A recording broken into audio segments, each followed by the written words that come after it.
கிறிஸ்துவுக்குள் பிரியமானவர்களே, இந்த நாளுக்கான தினசரி தியான வசனம் மார்க் எழுதின சுவிசேஷம் 1 அதிகாரம் 8வது வசனம். மார்க் 1:8. மார்க் 1:8. நான் ஜலத்தினால் உங்களுக்கு ஞானஸ்நானம் கொடுத்தேன், அவரோ பரிசுத்த ஆவியினால் உங்களுக்கு ஞானஸ்நானம் கொடுப்பார் என்று பிரசங்கித்தான். இப்ப யோவான் ஸ்நானகனுடைய ஊழியம் எந்த அளவுக்கு ஒரு வல்லமையாய் இருக்கும் அப்படிங்கிறத ரொம்ப அழகா இங்க மார்க் எடுத்து சொல்றாரு. நான் ஜலத்தினால் உங்களுக்கு ஞானஸ்தானம் கொடுத்தேன். யோவான் ஸ்நானகன் என்ன சொல்றாரு? யோர்தான் நதியில வனாந்திர பகுதியில என்ன ஒரு வெளியரங்கமான அடையாளமாக, அதாவது உள்ளுக்குள்ள ஒரு மனுஷனுடைய இருதயம் மனம் திரும்பியது என்பதை காட்டும் விதமாக வெளியரங்கமாக என்ன ஒரு ஞானஸ்தானம் எடுத்தேன். அது என்ன பண்ணுது? என்னுடைய இருதயத்தை ஆயத்தப்படுத்துகிறது. ஏன்னா அப்ப என்ன ஆகும்? நான் வெளியரங்கமா பண்ணும்போது உள்ளுக்குள்ள எனக்குள்ள ஒரு தாக்கம் உண்டாகிறது, நான் மாற வேண்டும் என்று. இப்ப அது என்ன பண்ணுது? நான் வரப்போகிற ரட்சகருக்கு என் இருதயத்தை ஒப்பு கொடுக்கிறேன் அப்படின்னு மாற்றக்கூடியதாக. ஏன்னா மத்தேயு இதனுடைய ஒத்த பகுதி மத்தேயு 3வது அதிகாரம் 5-6 வரை உள்ள வசனங்கள்ல பார்க்கணும். ஜனங்கள்லாம் யோவான் ஸ்நானகனிடம் தன்னுடைய பாவங்களை அறிக்கை செய்து அங்கே ஞானஸ்தானம் படுறத நம்ம பார்க்கிறோம். இது மாத்திரம் இல்ல, பின்னாடி பார்க்கிறோம். அப்போஸ்தலர் 19வது அதிகாரத்துல ஒரு சிலர் இருக்கிறாங்க. அவங்க என்ன சொல்றாங்க? நான் யோவான் ஸ்நானகனுடைய ஞானஸ்தானம் தான் பெற்றோம் அப்படின்னு சொல்லக்கூடியதா. இப்ப யோவான் ஸ்நானகனுடைய ஞானஸ்தானம் ஒரு அடையாளம். அது எது? கர்த்தராகிய இயேசு கிறிஸ்து வரப்போகிறார் என்று சொல்லக்கூடியதாக. ஆனா அடுத்து என்ன சொல்றாரு? அவரோ, இது யார சொல்றாரு? கர்த்தராகிய இயேசு கிறிஸ்து சொல்றாரு. ஏன்னா என்னுடைய ஊழியம் தற்காலிகமானது, ஏன்னா அவருடைய ஊழியம் தான் அவசியம். ஏன்னா யோவான் 3:30 சொல்லும்போது நான் சிறுகவும் அவர் பெருகவும் வேண்டும் அப்படிங்கிறத. ஏன்னா இவர் நான் முன்னாடி நான் வந்த செய்தி அறிவிப்பாளர், அவர் தான் ராஜா. அடுத்து என்ன சொல்றாரு? அவரோ பரிசுத்த ஆவியினால் உங்களுக்கு ஞானஸ்நானம் கொடுப்பார். அதாவது புதிய உடன்படிக்கை கொடுக்கப்பட்ட வாக்குத்தத்தமாகிய பரிசுத்த ஆவியினால.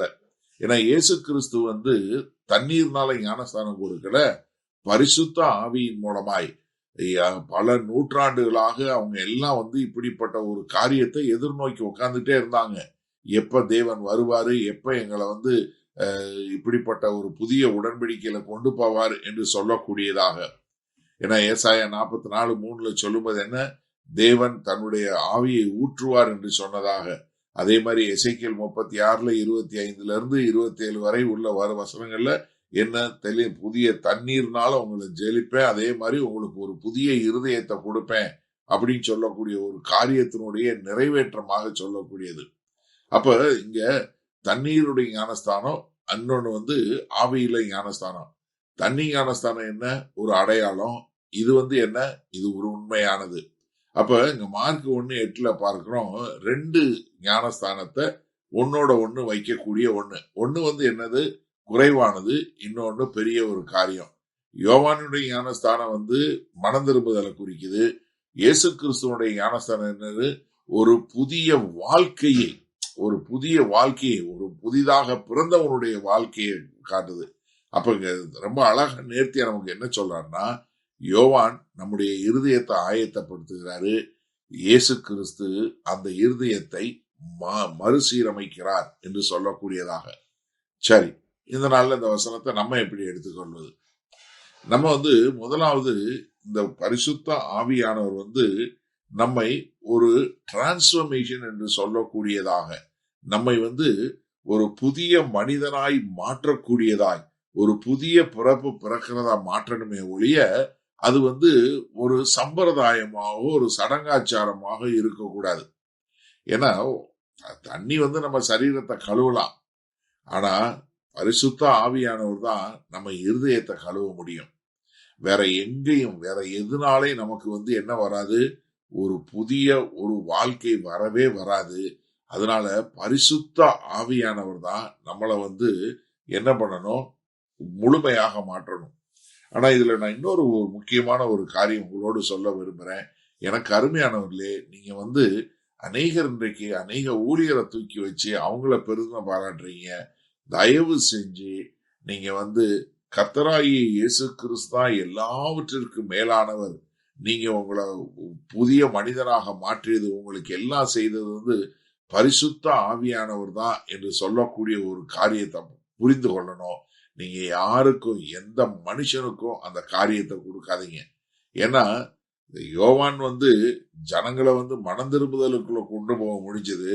ஆனா கர்த்தராகிய இயேசு கிறிஸ்து தான் ஒரு புதிய ஜீவனை கொடுத்தாரு.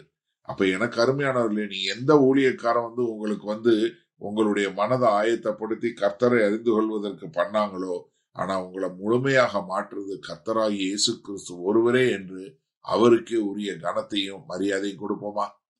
மகா கிருபையும் இரக்கம் நிறைந்த எங்கள் அன்பின் தகப்பனே, கர்த்தாவே, இந்த அருமையான நல்ல நாளுக்காய் நன்றி. ஆமாண்டவர், இந்த செய்தியை கேட்டுக்கொண்டிருக்கிற ஒவ்வொருவரும் ஆமாண்டவரே, எந்த ஊழியர் மூலம் தங்கள் இருதயத்தை ஆயத்தப்படுத்தினார்களோ அவர்களுக்கு எந்த ஒரு கனத்தையோ மரியாதையோ கொடுக்காட்டியும் சரி, ஆனா எல்லாவற்றிற்கு மேலாக நீர் ஒருவர் தான் என்று சொல்லி உமக்கு உரிய கனத்தையும் மரியாதையும் செலுத்தக்கூடிய மக்களாய் வாழ நாங்கள் முழுமையாய் அர்ப்பணிக்கிறோம். மீட்பெரும் இரட்சகருமாகிய இயேசு கிறிஸ்துவின் மூலம் பிதாவே, ஆமேன். கர்த்தர் உங்களை ஆசீர்வதிப்பாராக. நாம் நாளை காலை தினசரி தியானத்தில் சந்திப்போம். Good night.